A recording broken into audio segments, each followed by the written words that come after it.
तो जैसे कि हमने लास्ट एपिसोड के अंदर देखा था, जो वो कैट वुमेन होती है वो अपना जो ओरा होता है उसे हंसते हुए जोर जोर से रिलीज जो होती है वो करना शुरू कर देती है। और अब उस कैट वुमेन के ओरा को देखने के बाद में जो जीवी और उसके साथी होते हैं वे सभी हैरान रह जाते हैं। और जो जीवी होती है वो हैरान होते हुए बोलती है कि ये तो ऑर्डिनरी रैंक के 9th स्टेज पर है। और अब इतना बोलकर जो जीवी होती है वो अपने दोस्तों के साथ में वहाँ से भागना शुरू कर देती है और वहाँ से भागते हुए बोलती है कि जल्दी से यहाँ से भागो, इस मिशन को कंप्लीट कर पाना हमारे लिए तो इम्पॉसिबल है। जो सुनते के साथ ही कैट वुमेन जो होती है वो उनकी तरफ देखते हुए बोलती है कि क्या तुम्हें लगता है कि तुम यहाँ से भाग पाओगे। और इतना बोलते के साथ ही कैट वुमेन जो होती है वो जंप करते हुए अचानक से उन लोगों के आगे जो होती है वो आ जाती है और उन लोगों के आगे आते हुए उन लोगों से बोलती है कि बच्चों तुम्हारे लिए अब यहाँ से बचकर भाग पाना पूरी तरह से इम्पॉसिबल है। और इतना बोलकर जो कैट वुमेन होती है वो जीवी के साथ में जो लड़का होता है उसकी तरफ देखने लगती है और उसकी तरफ देखते हुए बोलती है कि लड़के सच बताओ तो तुम काफ़ी ज़्यादा हैंडसम हो। और इतना बोलते के साथ ही वो उस लड़के की तरफ बढ़ने लगती है और उसकी तरफ बढ़ते हुए बोलती है कि जिस टाइम पर तुम कैफ़े के अंदर जो है वो आए थे उसी टाइम पर मेरा इंटरेस्ट जो है वो तुम्हारे ऊपर आ गया था। जो सुनते के साथ ही वो लड़का भी घबराहट के मारे कांपने लगता है। लेकिन तभी हम देखते हैं कि जीवी जो होती है वो अपने पास से जो स्मोक बम होता है उसे निकाल कर फेंकते हुए बोलती है कि लगता है कि दूसरी चॉइस नहीं बची है, मुझे ना चाहते हुए भी इसका इस्तेमाल करना ही पड़ेगा। और अब जीवी के इतना बोलते के साथ ही हम देखते हैं कि चारों तरफ धुआं फैल जाता है। और अब जो जीवी होती है वो अपने साथियों के साथ में वहाँ से भागते हुए बोलती है कि इस स्मोक के कारण इसके जो सेंस है वो कुछ टाइम के लिए ब्लॉक जो है वो हो चुके हैं, तो यही हमारे पास में सबसे अच्छा चांस है यहाँ से बचकर भागने का, तो जल्दी से यहाँ से भागो और अपनी जान बचाओ। और अब उनके इतना बोलते हैं हम थोड़ी देर बाद का सीन देखते हैं जहाँ पर कि वे लोग जो होते हैं वो वापस से मार्केट सिटी के अंदर आ चुके होते हैं। और जो जीवी की फ्रेंड होती है वो बोलती है कि सच में हम लोग तो बहुत ज़्यादा क्लोज थे, मिशन की इन्फॉर्मेशन पूरी तरह से गलत थी, हम लोग ऑलमोस्ट मरने वाले थे। जो सुनते के साथ ही जो जीवी का दोस्त होता है वो जीवी से बोलता है कि जीवी मुझे लगता है कि तुम्हें जल्दी से जो टीन माँ है उन्हें कॉल जो है वो करना चाहिए और उसने इसके बारे में बताना चाहिए ताकि वे कैट वुमेन का जो मिशन है उसे फिक्स कर सके। जो सुनते के साथ ही जीवी जो होती है वो अपने मोबाइल को निकाल लेती है और अपने मोबाइल को निकालते हुए बोलती है कि ठीक है मैं अभी फादर को कॉल करके इस चीज़ के बारे में जो है वो बता देती हूँ। और अब इतना बोलते के साथ ही जो जीवी होती है उसे अचानक से जी चैन के बारे में याद आ जाता है, जिसके बारे में याद कर कर वो अपने मन में सोचती है कि एक मिनट को जी चैन ने भी सेम ही मिशन को एक्सेप्ट जो है वो किया था, अगर वो गलती से कैट वुमेन के पास में पहुंच गया तो वो पक्का वहाँ पर मारा जाएगा। मैं जानती हूँ कि जी चैन जो है वो काफ़ी ज़्यादा अनोइंग है, लेकिन उसके बाद भी उसकी मेरे साथ में कोई पर्सनल दुश्मनी नहीं है, तो इसीलिए मैं उसे इस तरह से जो है वो मरने नहीं दे सकती हूँ। लेकिन मेरे पास में जो जी चैन है उसका नंबर जो है वो नहीं है, तो इसीलिए पहले मुझे शैन किंग को कॉल जो है वो करना होगा ताकि वो जी चैन को इस चीज़ के बारे में बता सके। और अब जीवी के इतना बोलते के साथ ही हमारा व्यू जो होता है वो वापस से कैट वुमेन के ऊपर आ जाता है, जहाँ से कि अब स्मोक हट चुकी होती है। वो अपने मन में सोचती है कि डैम इट, वे लोग जो है वो मेरे हाथों से बचकर यहाँ से निकल गए, लगता है कि वे बच्चे काफ़ी ज़्यादा चालाक थे। और इतना बोलते के साथ ही कैट वुमेन का ध्यान जो होता है वो सामने की तरफ जाता है, तो उसे पता चलता है कि कोई उसी की तरफ आ रहा है और अब उसकी तरफ आने वाला पर्सन कोई और नहीं बल्कि जी चैन होता है, जिसे देखकर कैट वुमेन बोलती है कि ये तो बहुत ज़्यादा हैंडसम है, बिल्कुल मेरे टाइप का। और अब इतना बोलते के साथ ही कैट वुमेन जो होती है वो सीधे जी चैन की तरफ जो है वो आने लगती है और जी चैन की तरफ आते हुए बोलती है कि तुम्हारा हैंडसम होना कभी कभी तुम्हारे लिए ब्लीचिंग का काम जो है वो करता है, लेकिन तुम्हारा यही ब्लीचिंग तुम्हारे लिए कर्स बन जाता है अगर तुम मेरे जैसे पर्सन से टकरा जाते हो तो।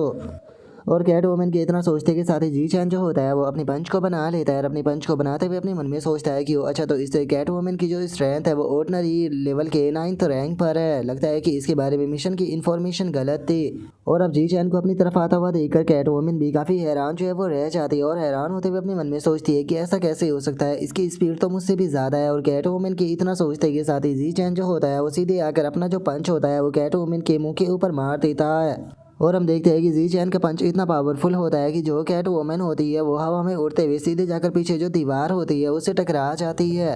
जिस कारण हम देखते हैं कि कैट वुमेन जो होती है वो इस अटैक के कारण काफ़ी इंजर्ड भी हो जाती है। जो देखकर जी चैन जो होता है वो कैट वुमेन से बोलता है कि मैंने तो केवल अपनी 50% स्ट्रेंथ का ही इस्तेमाल किया था और तुम इतने में ही हर्ट हो गई, लगता है कि तुम काफ़ी ज़्यादा कमज़ोर हो। और अब जी चैन की पावर को देखने के बाद में कैट वुमेन भी काफ़ी हैरान रह जाती है और हैरान होते हुए अपने मन में सोचती है कि ये बच्चा बहुत ज़्यादा यंग है, लेकिन उसके बाद में भी ये इतना ज़्यादा पावरफुल कैसे हो सकता है। और इसे देखकर मैं बता सकती हूँ कि अभी तक ये गेन फ्यूजन में भी नहीं पहुँचा है। और अब इतना सोचते के साथ ही कैट वुमेन जो होती है वो वहाँ से भागने लगती है और वहाँ से भागते हुए अपने मन में सोचती है कि अगर मैं इस बच्चे के हाथों में फंस गई तो मैं पक्का इसके हाथों से जो है वो मारी जाऊँगी, तो इसीलिए सही यही रहेगा कि जितना जल्दी हो सके मुझे यहाँ से बचकर जो है वो भाग जाना चाहिए। और कैट वुमन इतना सोचकर पीछे की तरफ देखती है तो उसे पता चलता है कि जी चैन भी उसके पीछे आ रहा है, जो देखकर कैट वुमन अपने मन में सोचती है कि मैं इतनी स्पीड भाग रही हूँ, लेकिन उसके बाद भी ये बच्चा जो है वो मेरी स्पीड का सामना जो है वो कर पा रहा है। और उसके इतना सोचते के साथ ही जी चैन जो होता है वो खिंचाकर उसे एक लात मारता है और उसे लात मारते हुए मन में सोचता है कि लगता है कि इसे जल्दी खत्म करने के लिए मुझे अपनी पूरी स्ट्रेंथ का इस्तेमाल करना होगा। और जी चैन के इतना सोचते ही हम देखते हैं कि लात के कारण कैट वुमन जो होती है वो सीधे जाकर दीवार के अंदर गड़ जाती है, जिसे देखकर जी चैन मन में सोचता है कि क्या हुआ, क्या मेरी किक के कारण इसकी गर्दन टूट गई। और अब इतना सोचते ही जी चैन जो होता है वो कैट वुमन के ऊपर अपनी किक बरसाना शुरू कर देता है और अपनी किकें बरसाते हुए बोलता है कि ये अभी भी जिंदा है, लेकिन मैं फील कर सकता हूँ कि इसका बायोलॉजिकल प्रेशर जो है वो हर पल कमज़ोर जो है वो होता जा रहा है, तो इसीलिए मुझे इसे जल्दी से ख़त्म कर देना चाहिए। और अब इतना सोचकर जी चैन जो होता है वो ज़मीन से एक स्टोन को उठाने लगता है। ज़मीन से उस स्टोन को उठाते हुए मन में सोचता है कि इससे पहले कि ये खुद को रिकवर कर ले उससे पहले ही मुझे इसे ख़त्म करना होगा। और जी चैन के इतना सोचते के साथ ही अचानक से जी चैन को वहाँ पर कुछ महसूस होता है, जिसे महसूस कर वो हैरान रह जाता है। और हम देखते हैं कि कैट वुमन जो होती है उसकी बॉडी के अंदर से अचानक से काफ़ी ज़्यादा एनर्जी जो है वो निकलने लगती है, जिसे देखकर जी चैन जो होता है वो बोलता है कि डैम इट, इसका बायोलॉजिकल प्रेशर जो है वो वापस से इंक्रीज होने लगा। लगता है कि मौत के इतने ज़्यादा करीब पहुंचने के कारण ये अब बर्जर मोड में जो है वो जा चुकी है। और बर्जर मोड में जाने के कारण मैं इस चीज़ की पावर को महसूस कर सकता हूँ कि इसकी पावर जो है वो ऑलमोस्ट एडवांस लेवल के बराबर जो है वो हो चुकी है।